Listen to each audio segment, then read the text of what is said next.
दोस्तों, मैं इस चैनल पर आपके लिए ऐसे ही रोमांटिक और अकेले में देखने वाली 18+ मूवी लाती रहती हूँ। आप इस चैनल को प्लीज सब्सक्राइब कर लीजिए। दोस्तों, ये कहानी कैथरीन नाम की एक लड़की की है जिसकी शादी एक बूढ़े आदमी से करा दी जाती है, लेकिन जब वो आदमी उसकी शारीरिक जरूरतों को पूरा नहीं कर पाता तो कैथरीन को मजबूरन अपने नौकर के साथ संबंध बनाना पड़ता है। कहानी की शुरुआत में हम कैथरीन नाम की एक लड़की को देखते हैं जिसकी शादी अलेक्जेंडर नाम के एक आदमी से हो रही थी। अलेक्जेंडर एज में कैथरीन से बहुत बड़ा था, पर वो शहर के सबसे अमीर आदमी बोरिस का इकलौता बेटा था। अब क्योंकि कैथरीन बहुत गरीब थी, इसलिए उसने पैसों के लिए अलेक्जेंडर से शादी कर ली थी। फिर शादी की पहली रात को एना नाम की एक नौकरानी कैथरीन को उसकी नाइट ड्रेस पहनती है। वो कैथरीन से पूछती है कि क्या तुम नर्वस हो, तो कैथरीन कहती है कि नहीं, मैं ठीक हूँ। फिर थोड़ी देर बाद अलेक्जेंडर सुहागरात मनाने के लिए अपने कमरे में आता है। वो कैथरीन से कहता है कि अब से तुम इसी घर में रहोगी और कभी भी बाहर नहीं जाओगी, पर कैथरीन उसे कहती है कि मुझे बाहर घूमना पसंद है, उससे मुझे ताज़ी हवा मिलती है। अब इससे पहले कि वो आगे कुछ बोल पाती, अलेक्जेंडर उसे बोलता है कि अपने कपड़े उतारो। कैथरीन भी अपने कपड़े उतार देती है, लेकिन फिर अलेक्जेंडर उसे हाथ तक नहीं लगाता और थोड़ी देर बाद वह सो जाता है। रात को कैथरीन एलेक्स के साथ ही सोती थी, पर एलेक्स उसे कभी भी हाथ नहीं लगाता था। वही बोरिस और एलेक्स की आपस में बिल्कुल नहीं बनती थी, इसलिए बोरिस कैथरीन को कहता है कि चाहे कुछ भी हो तुम एलेक्स को बच्चा मत देना। वो उसे ये भी कहता है कि जब तक तुम्हारा पति तुम्हारे पास ना आ जाए तब तक तुम मत सोना। दरअसल एलेक्स रात को बहुत लेट आता था,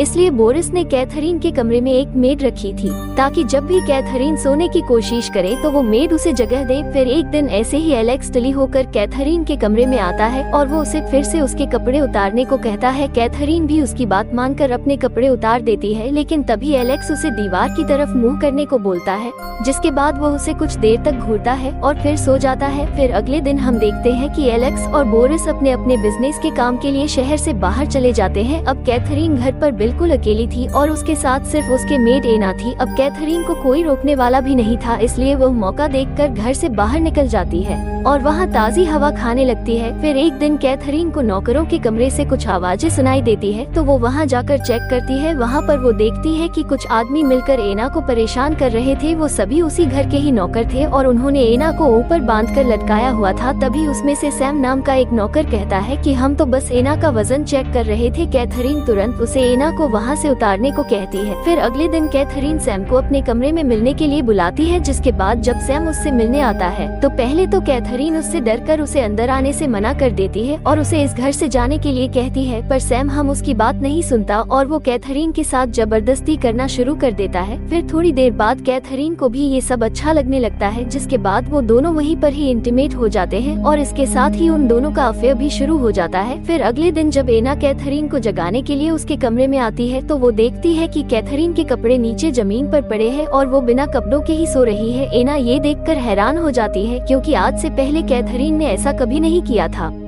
अब एना ये बात चर्च के फादर को बता देती है और फिर अगले दिन फादर कैथरीन के घर पर आकर उसे वार्निंग देने की कोशिश करते हैं, पर कैथरीन वहां से उठकर चली जाती है। अब कैथरीन सैम से रोज मिलने लगती है और वो दोनों दिन रात सिर्फ इंटीमेट होते रहते हैं और ये सब वो दोनों एना के सामने ही करते थे। फिर एक दिन एना कैथरीन को बताती है कि बोरिस लौट आया है और वो अभी खेतों में है, शायद वो शाम तक घर वापस आ जाएगा। फिर शाम को जब बोरिस घर पर आता है तो वो डिनर करते वक्त एना से उसकी फेवरेट शराब मांगता है, पर एना को पता चलता है कि बोरिस के जाने के बाद उसके पीछे से सारी शराब कैथरीन ने ही खत्म कर दी थी। फिर एना बोरिस के पास आती है और उसे कहती है कि आपकी शराब खत्म हो चुकी है। अब ये सुनकर बोरिस बहुत गुस्सा हो जाता है और वो एना को डांटने लगता है और सजा के तौर पर उसे जानवरों की तरह चलने के लिए कहता है। फिर अगले दिन बोरिस को भी कैथरीन के अफेयर के बारे में पता चल जाता है, तो वो सैम को बहुत मारता है और उसे घर के अंदर बंद कर देता है। फिर जब कैथरीन सैम को छोड़ने के लिए कहती है तो बोरिस उसे भी एक थप्पड़ मार देता है। अब इस बात से गुस्सा होकर कैथरीन बोरिस के खाने में जहर मिला देती है और दूसरे कमरे में बैठकर एना के साथ बातें करने लगती है। कैथरीन को पता था कि बोरिस दूसरे कमरे में तड़प रहा है,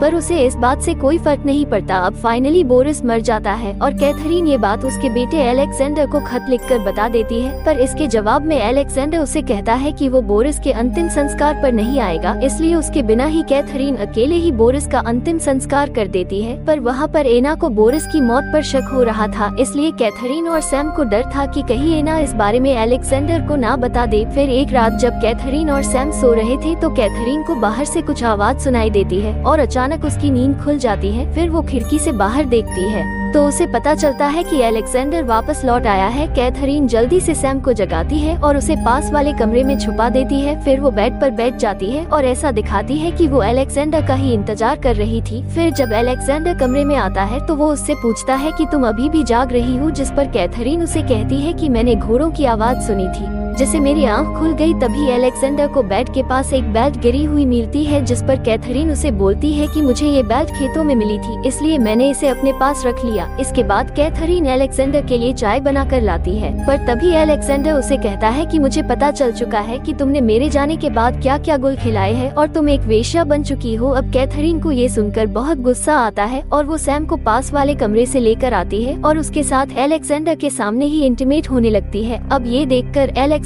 के अंदर का राक्षस जाग जाता है और वो सैम को वहीं पर ही कुत्ते की तरह मारना शुरू कर देता है। पर तभी कैथरीन पीछे से अलेक्जेंडर पर हमला कर देती है और वो उसे जान से मार डालती है। अब अलेक्जेंडर को मरा हुआ देखकर सैम बहुत ज्यादा डर जाता है, क्योंकि गलती से ही सही उन दोनों के हाथों एक मर्डर हो गया था। इसके बाद वो दोनों अलेक्जेंडर की बॉडी को खेत में दफना देते हैं और दूसरी तरफ कैथरीन उसके घोड़े को जंगल में ले जाकर मार डालती है, ताकि किसी को भी ये पता न चले कि अलेक्जेंडर कभी इस टाउन में आया भी था। अब इस इंसिडेंट के बाद से सैम बहुत ज्यादा डर गया था और उसकी रातों की नींद उड़ गई थी। वो कैथरीन को कहता है कि जब भी मैं अपनी आंखें बंद करता हूँ तो मुझे सिर्फ अलेक्जेंडर की ही लाश दिखाई देती है।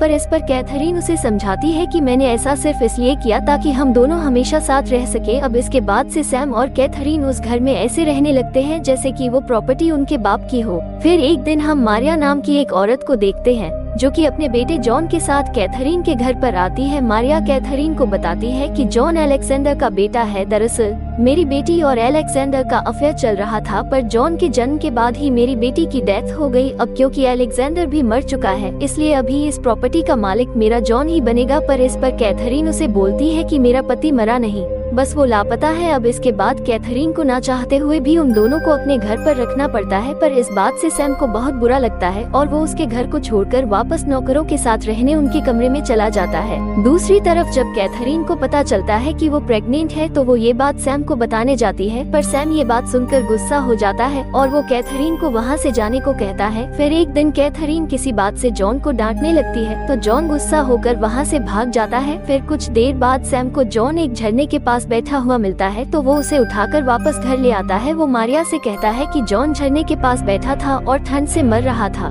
लेकिन मारिया उल्टा उस पर ही गुस्सा हो जाती है और उसे कहती है कि तुम्हारी इस घर में आने की हिम्मत कैसे हुई। अभी सुनकर सैम चिढ़ जाता है और वहाँ से चला जाता है। कैथरीन भी सैम पीछे जाती है और उसे मनाने की कोशिश करती है, पर सैम बहुत जिद्दी होता है और वो कैथरीन से कहता है कि मैं यहाँ से चला जाऊंगा, पर कैथरीन किसी तरह उसे यहाँ पर रोक लेती है। फिर इसके बाद कैथरीन मारिया के पास आती है और उसे कहती है कि जॉन का मैं ध्यान रख लूंगी और तुम सोने चली जाओ। अब कैथरीन की बात मानकर मारिया भी वहाँ से चली जाती है, पर उसके जाते ही कैथरीन और सैम मिलकर जॉन को भी मार डालते हैं। अब इसके बाद हम सैम को देखते हैं जिसको बहुत पछतावा हो रहा था कि उसने जॉन को भी मार डाला, और वही कैथरीन सबको बताती है कि रात को तो मैं सो गई थी और मुझे पता नहीं कि जॉन की मौत कैसे हुई। अब सभी लोग मिलकर इस बारे में बात कर ही रहे थे कि तभी सैम वहाँ पर आता है और सभी को बता देता है कि मैंने और कैथरीन ने मिलकर उस लड़के को मार दिया। वो सबको ये भी बताता है कि कैथरीन ने ही अलेक्जेंडर और बोरिस को भी मारा है, पर तभी कैथरीन कहती है कि ये आदमी झूठ बोल रहा है और इसने और एना ने मिलकर सबकी हत्या की है। इसके बाद जब एना से इसके बारे में पूछा जाता है तो एना चुप रहती है, जिससे सभी को यकीन हो जाता है कि इन दोनों ने ही सबकी हत्या की है। इसके बाद पुलिस उन दोनों को ले जाती है और कैथरीन वहीं पर ही उस प्रॉपर्टी की मालकिन बनकर रहने लगती है, और इसी के साथ ही ये कहानी यही खत्म हो जाती है।